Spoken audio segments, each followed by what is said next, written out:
All right, ladies and gentlemen, we are back, and we're being joined by our first guest of the evening. He is Karl Baby K Roberson. Just fresh off the victory over on the Dana White Contender Series, and he's already slated to make his UFC debut November 11th in Norfolk, Virginia, for UFC Fight Night 120. Baby K, what's up, brother? How we doing tonight? I'm good. How you doing? We're excellent. Really appreciate you giving us some time to talk some MMA, pick your brain tonight. Yeah, I'm good. I appreciate you having me on the show. Now I got to ask you, man. When after your victory, a lot of people were kind of confused. We're like, wait, UFC's 205 division kind of needs some more exciting fighters. Why would he immediately say that he's going down to middleweight? And I guess after you kind of explained your relationship with Corey and everything like that, I guess people kind of understand it all. Was it kind of a weird situation for you? You were like, hey, wait a minute, guys, I have reasons for this. It wasn't really a weird situation. I kind of already knew where I was going. We kind of already talked about it. Me and my team already talked about it. So it was just an easier thing to get on that 205, and then when I made it to UFC, go to 185. Hey, man, you got to go where you think you could be the most competitive at the end of the day. If you feel, 85 is there. Actually, I kind of feel both of those divisions are going to be kind of up to grass for soon. It looks like John kind of is more interested in entertaining heavyweight fights moving forward. Doesn't really have anyone particularly he really wants to fight at 205. You have, outside of Whitaker, you have a lot of guys at the top of the middleweight division that are, getting up there in age. So, I would have to say both divisions are kind of ripe for the picking right now. So, whatever you choose at the end of the day, that's your path. But I think that, either one would have been a smart move because, like I said, there's just, in those. You even look at heavyweight, outside of the top five, you're starting to look at guys who are getting older and they're starting to look for new blood. So I get the Contender Series show, but, really interested in seeing how you do on this debut here. Yeah, I'm ready for this debut. I can't wait. So I'm going up against a pretty tough opponent, and I love that. Hey, Karl, this is Brad Storm, man. It's an honor to have you on the show, first of all. And second of all, I got a question for you, man. Yeah. Are you going to make Mr. Darren Stewart do some dental work on his own teeth? Since he's a dentist and all, he might have to do that. I'm trying to. That's the plan. Said I love proving people wrong, and you can't like the dentist. Like, come on. I already beat a Superman. Now it's the dentist's turn. Now, do you have dental insurance? Yeah, I got dental insurance. I hope he does. So what does Darren bring to the table, man? Have you been studying up on anything in particular, or you're just like, hey, man, I'm just gonna go into this and do my thing. What's going on? I always go into the fight planning to do my thing, have fun, and enjoy the night. But I looked him up a little bit. He's a tough guy. That's all I really give to him. He's tough. Hands really aren't. I really don't compare anything to him. He's like a wannabe wrestler. Like, I don't really take him as a wrestler. He's more of a striker. But for some reason, he always tries to wrestle. And in my eyes, if a striker tries to wrestle, that means he doesn't like to get hit. No, right. Yeah, right. So, so that's Brock Lesnar. Brock Lesnar doesn't like to get hit. Yeah, exactly. So you can call yourself a striker all you want, but at the end of the day, you wrestle because you don't want to get hit. How do you figure that one out? Did you figure that one out early in your training? Did you say, oh, shit, man, I got hit, and I like it. This is good. I feel it. Or did you go, damn, that shit hurts, man. I got to figure something out. Yeah, that's how my coach always explained to you. You figure out who you are after you get hit hard at one time. If you're a striker, you get hit, you want to hit back, you're a striker. If you get hit and you want to wrestle, you're a grappler. It's okay. Like, it's okay. Be who you are. Like, don't. Oh, Karl, you remember your first time then, right? You remember your first time you got jacked, right? Yeah. You want to talk about it? Everybody remembers that first time you get hit. That first time where it's like the oh shit moment. Like, oh, wait a minute. that hurt more than I thought it was gonna hurt. Do you want to talk about that certain moment? Who was it? I don't remember his name, but it was my first fight in kickboxing amateur in New York. They have my coach threw me in there with no gear, pretty much pro rules, small gloves for kickboxing, and I got jabbed. And like when you get jabbed, but you're not really like fully awoke yet, so it wakes you up, but still kind of just shakes you. So I got jabbed, and I had to back up and bounce around a little bit. Like, wait a minute. And then I kind of smiled, and that's when I knew, like, yeah, I actually like this strike. I like this. Hell yeah. Hell yeah. Now, you have a great group of guys around you. You know, like I said, you were already mentioned you work with guys like Corey Anderson. When you train, do you spend a lot of your time in Jersey at Nicotone with Corey, or do you kind of take in all that the tri-state area has to offer? Like a lot of guys in the area, you may do jiu-jitsu here, but you do MMA there, or strength conditioning there. What's the travel like for your training? I usually stay in New Jersey. I don't do jiu-jitsu with Corey. I do jiu-jitsu with Asbury Park jiu-jitsu. I usually do my sparring and wrestling with Corey, though. And I do a lot more movement and stuff with Rude Boy out in New York. So I travel a little bit. I always try to get different looks from everybody because you never know what you're going to get into a fight. Yeah. But also sometimes you got to watch those situations because, like you said, a lot of times you'll wind up getting, you'll get working at a different place, and then, maybe a year or so from there, a guy that you were working with, winds up getting the call up, and then, you guys wind up in the cage together. And I actually like situations like that because then you don't have that awkward feeling out stage at the beginning of the fight. You kind of know a little bit more about each other. It kind of makes for a better fight, at least in my opinion. What do you think? Yeah, truthfully, it doesn't bother me. Like we're in the business at the end of the day. So if we have to fight each other, we fight each other, and we're cool after that. I hate the guys who say, "Oh, I train with him, I want to fight him," or anything. That creates a better fight because now you don't have to guess what he's going to do. You know what he's going to do, so I can go out there and put it all out on the line without worrying about anything. Now, without any names or going to particular situations, when you see or hear a fighter say, "Oh, well, I've trained with that guy, I really don't want to fight him," do you feel like that's a cop-out because they kind of feel they already know how that fight's going to go, or maybe in certain instances there really is a friendship and they don't really kind of want to do it that way? I definitely think it's a cop-out because I've been with people who are friends and still fought. Like, it's a business. There's no reason for you not to fight. Well, Karl, that's like any sport. Like, you might have NBA players that like each other, but they want to settle things on the court. I mean, even with football or whatever. I mean, why wouldn't you want to test your skills against everybody and anybody? If you're a fighter, exactly, that would be the thing that would make sense in the long run. And if you're picking and choosing who you want to fight, you probably don't have a long lifespan in combat sports. I mean, exactly, is that true or exactly. is that a myth? Yeah, that's exactly my point of view on it. There's no reason for you to say no to any fight. If you think you're the best in the world, there's no reason to say no to anybody, right? And what does your management do? I mean, not your management, but your boss. If you're working for somebody in MMA and you tell them, "Nah, I don't want to fight that person. I don't want to fight that person," doesn't it make it easier for them to say, "Hey, this guy doesn't want to fight anybody we put in front of him. He just wants to pick and choose." Well, we should just kick him to the curb, right? Yeah, that's definitely a bad look. Like, you won't get as many calls at all if you keep saying no to fights. You start to get that weird vibe. They start to kind of shun you off.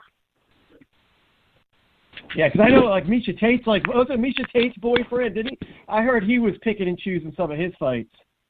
Who was that? What's the Misha Tate? Who is it, Steve? Her ex-boyfriend Brian Caraway. There was a lot of rumblings in behind the scenes that. He would turn down a lot of fights. Just he wouldn't like the matchup or whatever. Or is he? I have no idea. I haven't seen him fight in a while. Yeah, he hasn't. I don't think he's fought in a while. That's probably why if there's a lot going on behind the scenes. Like, I don't know personally, so I can't really comment on it. But If it is, well, it's probably why. We just said he hasn't fought in a while, so maybe that might be one of the reasons. Yeah, definitely. Well, don't pick and choose, man, especially when it comes to the big show, man. If you got definitely don't pick and choose.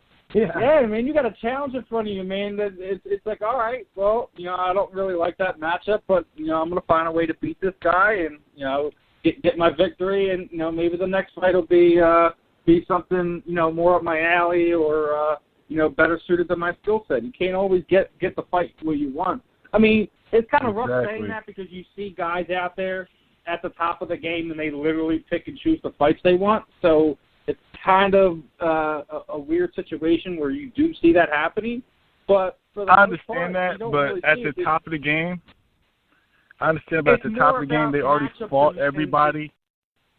Yeah, exactly. Like, at the top of the game, they already fought everybody to get there, so they feel as if they earned the right to, like, okay, I want to fight him. That's a more exciting fight for me. Or when you get to the top of the game, most of the time it's about money. So if you don't have the money backing your name, they're probably not going to fight you. And that's another thing I was going to ask you, Karl. Can I ask him real quick, Steve? As far as, like, spit and game, there's a lot of fighters that can do it, but the only one that can do it really, really, really well right now, we're going to see what happens with him this coming up weekend. But how important is it for you? I know you said, hey, you don't have to hate somebody, but how important is it for you to maybe like stir up your opponent to get into their mind? Is that important, or you say, hey, screw it, my actions will speak for themselves? I talk once in a while. I don't go overboard with it, but I definitely talk to get into the minds because you see what a real person is when they get mad, how they react and everything. You try to control the situation. So when it comes to it, I do talk some. And I don't. Like, I don't overdo it. I try to be like a big head, like an asshole. But I definitely try to, like, touch soft spots and see where your mind is. Well, because if you can break their mind before they even step into the ring or the cage, half the battle's already won. Yeah, definitely. I mean, have you ever been in a situation where, like, you looked at the fighter across from you and you said, oh, he's already beat. I can already see it in his eyes. Yeah, definitely. I've been in that situation. I've been in that situation a couple of times. I would ask you to explain, but no. I mean, I think it's. We'll pass. I think it's one of the more fun things about social media. Yeah. See, I don't like doing the social media thing. Like, me, I don't like doing the social media thing. I like to talk to you face to face. See the reactions of some of the people to your comments would be, it's interesting to see how they react. It's kind of the same thing when you guys wind up talking before fights, like, when you get into these kind of comments, it's just sometimes you say things you wouldn't normally say to somebody just to see how they respond or how they react, and then when they go like completely nuclear, you can just sit back, get your bag of popcorn, and just watch them make a fool of themselves. Exactly. They go nuts, and then you're just looking at them, and okay, now their mind's lost. Now I got them. Now I can make them do anything I want. Yeah. I mean, like I said, parts of social media is irritating and annoying, and people are overly opinionated about things they shouldn't have any opinions on, but that's what happens when you have social media. We've given the voice to the world, I guess. Yeah, that's why you got to watch what you say. You got to be real careful on social media because there's some out there just waiting for you to slip up. You got to be they'll take really pictures of your comments correct. and Oh yeah. Yeah, you got to be really PC these days because people. That's one of the things I kind of don't like. That's why I like actually like talking to people, because when you could say something via a comment or something, and it kind of gets twisted and portrayed one way. You might be having a discussion for somebody, and it gets getting heated, but it's not quite there yet, and somebody kind of jumps the gun and sits there like, oh well, you're this or you're that. Like, no, that wasn't what I was trying to say. We were having a discussion. You didn't like my point. I was making another point, but you want to kind of take it that way. Way to go. It's stuff gets lost on people start to pick apart what you say and start to.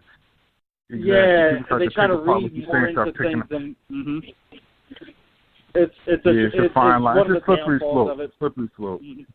Yeah, but that's why you just like as a professional athlete, just pick and choose who and what you're going to interact on. That's all I say to some people, because there's people on social media that are waiting for you to say the wrong thing that just counts, and that's all they're there for. But I got to ask you, man. We got the Mayweather-McGregor fight is about to finally be over. We're getting to the point of the talking going to be over. One, are you excited that this fight's going to be done and over with soon? And two, what are your thoughts on it?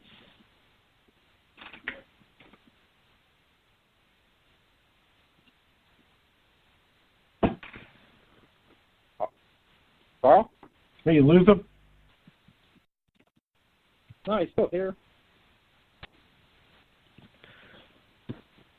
Number's still there anyway. Hey, Karl, can you hear us? Oh. Dum. I guess we lost him. All right, fight fans, Cage-Side Submissions, this is episode 189.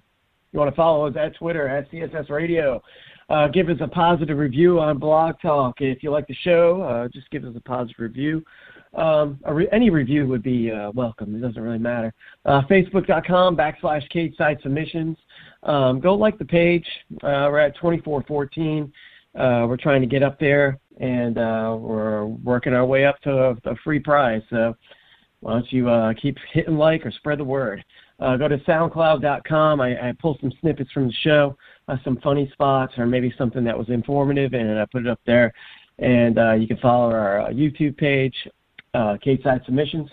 Go subscribe, and if you don't, I'm going to punch you in the face. 657-383-0267 is the number. Did we lose Karl? Is he coming back? His number's still there. I'm gonna try to give him a call back. Yeah, maybe we just call him back here. Yeah. You remember what happened to me last week? I was like, I couldn't hear anything, but apparently you guys could hear everything I was saying. Blog Talk Radio. Yeah, fight fans, there's a lot of... Huh? Fight fans, there's a lot of fights going on that are coming up next week. What is your thoughts on this big, epic battle? Is it a sideshow? Is it going to be what everybody's been wanting? Will we see a knockout? That's another question. He's back. Will it be a possible knockout? He's back. Karl, what's up, man? We lost you. What's up, man? How you doing? Oh, man, I thought he was like, hey, screw these guys, and he just hung up. Nah, never that. I appreciate it, Karl. Thanks, man. But at Karl Baby K. At Karl Baby K. Yeah. The shit show is almost about to be coming to an end. Mayweather-McGregor is what are we within 10 days now. Are you going to be watching it, and are you excited that this craziness is about to be coming to an end?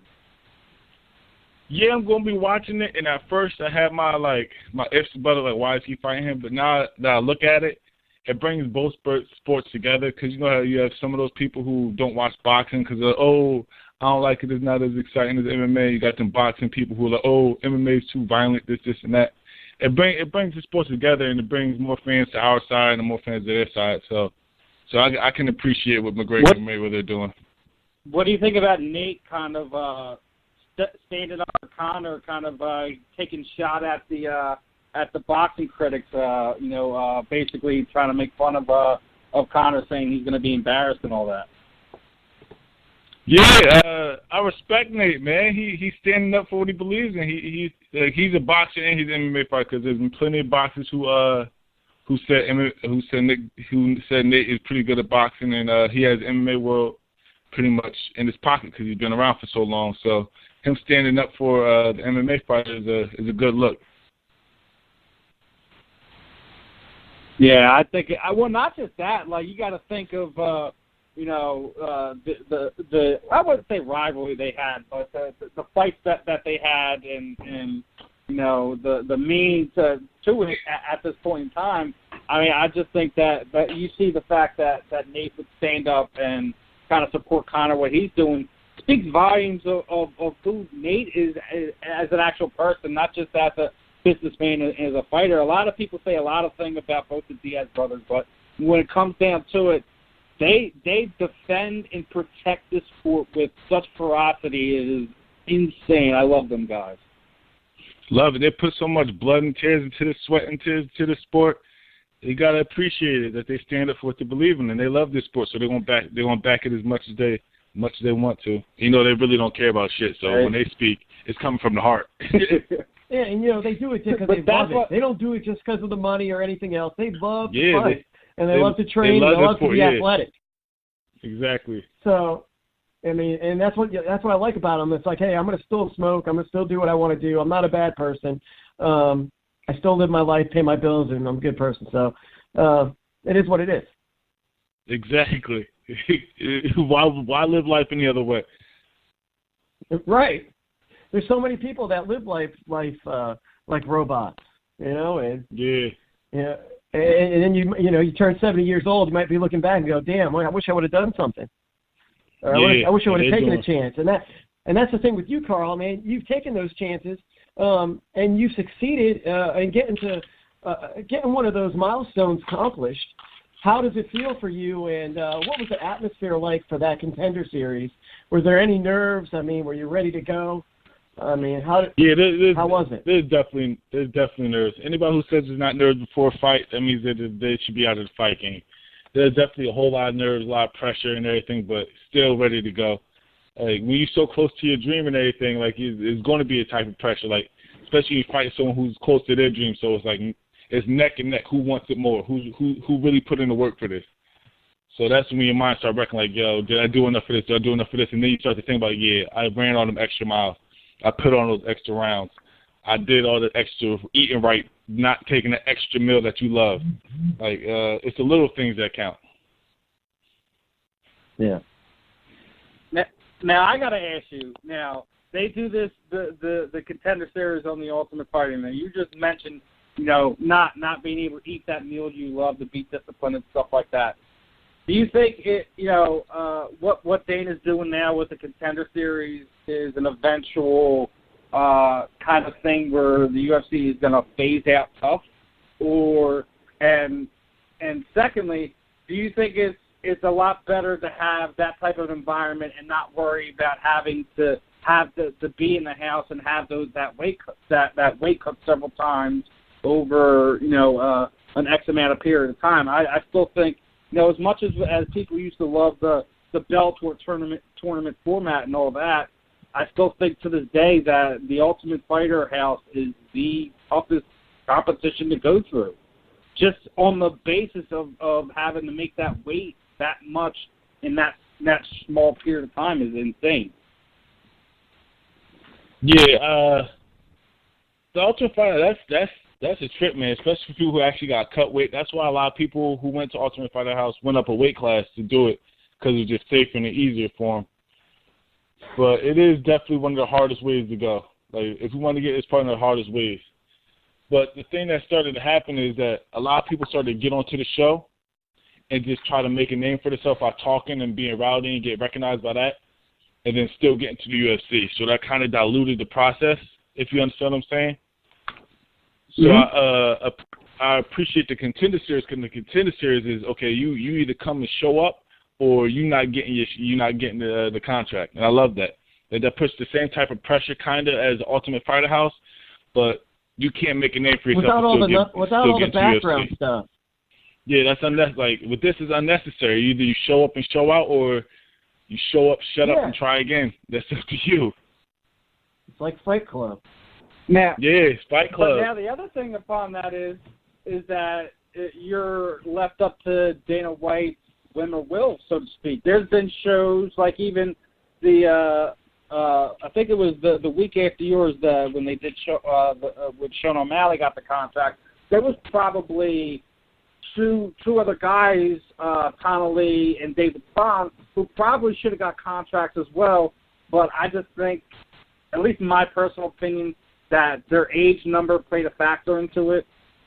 That's just the kind of way I feel about it, because those performances were amazing, and I kind of felt that both of those guys kind of deserved to be in the UFC, and they didn't get the contract that night. It's kind of one of the things that's weird about it, because, some nights you'll see it where one guy will get it or two guys will get it, but there's also situations where there could probably be multiple guys that win contracts that night, or girls, you know, since we just had our first female fight last week.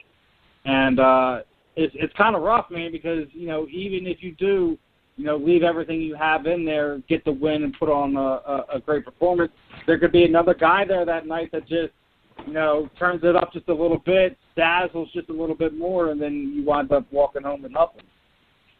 Yeah, it's but the that's ultimate the same way gamble, I guess I would say. Yeah, but you gotta think it's the same way in the UFC with a fight night bonus. There's a lot of people who could have got it, but there's that one person who, okay, he put that extra thing or did something extra to bring attention to it. Okay, he should get it. So it's the same type of concept. Yeah. Like even if you don't get the contract, you still get a win. Like in Ultimate Fighter House, you'll fight 3 times, and it's not considered a win on your record because you're not doing 4 rounds. So that's pretty much a waste of a weight cut and a waste of time if you don't get signed to the UFC. And a lot of additional stress with the weight cuts, with being away from your family, with being around a bunch of people that you might not want to hang out with, having cameras in your face. Exactly. Yeah. So if you didn't get the contract, just keep, like, Dana White even said it, I think my week. He said there's a lot of people that we've seen that could get contracts, but sometimes the records didn't match, like, the skills. He said just keep fighting. Now, this is what you got. Now you're on the UFC's radar. If you win, you're on the UFC radar. Just be smart. Keep your chin high, keep working, keep racking up wins, and the UFC is definitely going to come back around your way, especially because this is the Contender Series is getting up so much traction. Like, and they're looking for the top guys. And then they had someone come back for a second time who didn't get a contract. And he got the contract the second time around. Exactly. So it's not a dead end. Like, just take it as it is. You did what you did. You got your win. You're on the UFC radar. Just keep going on, and you'll get it. Just keep getting the hard work that got you there, and you'll get there. Absolutely. You know, you need to take a page from Baby K, guys. You know, just leave it all out there, bro. Get your chance. And also, you're a unique one yourself, man. You're the first guy to get a contract off of the Contender Series and actually have a fight situated before even guys who won weeks before you. So, I mean, you get to be the first. You may have been on the third week, but you're the first one to get that fight lined up, brother. Yeah, man. I ain't take no damage. There's no reason for me to take a break. Like, I'm in this fight aim to get to the top, and I don't like to restart. So I'm comfortable. I'm good, and now it's time to strive for greatness. Now it's time to start knocking down dudes in the UFC. Yep, that's love it. For young fighters out there. Yeah, for young fighters out there, that's the mentality you need to have, or you will not make it. Yeah, taking them extra breaks, having like, just think about this, like all the breaks you taking, there's that one person that's not taking that break. All the extra partying you're doing, there's that one person not doing the extra partying, and that's how I think about it. That's how I think about my fights. The extra mile I didn't want to run, my opponent's running, so I'm gonna run the extra 2. You got to think about that. Always think of an opponent. Even if you don't have a fight lined up, think of your opponent. Like, the person I'm going to be fighting is probably working right now to get what he wants. That's how you make it to the top, doing the extra stuff that other people won't. Or even not opponent. Just think of somebody you're absolutely terrified of that does fight that you're going to get matched up with, and have that be your motivation. Exactly. Think of your idols. That's what I do. Like, I look at the Anderson Silva, Corey Anderson, all them guys, like I see the work they put in. Like Anderson Silva, he had to be like he's a vet in the game, and now I'm in the same division as him. Now I gotta think like, okay, I know he's done this, I know he did this to get where he's supposed to be at, so I'm gonna do more. That's how you gotta think about it. Love it. Love that mindset, brother. But as we're getting ready to wrap things up here, man, what we typically do is kind of throw the proverbial microphone over to you, Karl. Anyone you would like to thank, training partners, teammates, shoot out your social media sites, websites, any charities you're working with, anything you want to say at all. The time is yours, my friend. I want to thank my coach, Brian Wright, my team from Killer B, my brother, and my training partner, Corey Anderson, and my second family at Nicotone and Ricardo Almeida's, my jiu-jitsu family at Asbury Park Jiu-Jitsu, Waves for Water, one of my personal training clients. She does Waves for Water, and she travels around the world and make wells for people who can't get clean water, so I definitely support them to the fullest. You can follow me at K_W_Roberson for Instagram and Baby K Roberson on Twitter. Follow my come up, man. I'm coming to the top. Just watch out. Yeah, definitely. Karl's definitely a young up-and-coming fighter that you guys definitely need to keep an eye on. Again, November 11th, Norfolk, Virginia, UFC Fight Night 20. Make sure you tune in. Let's go, Karl's baby. going to definitely open some eyes come that night. Let's go. Punch somebody in the face. Yeah, that's right. There's Brad's tagline. You know what that means, folks. Brad, as always, and Karl, we definitely going to have you back on here again. We'll set up something. Sometime after. We'll work out something sometime after the fight, brother. You have a hopefully you get Bring some floss with you next time. Bring some what? Bring some floss and some toothpaste. I got you, and some braces. Take care, Karl. You too. Have a good night. All right, Karl. You have a good one, brother.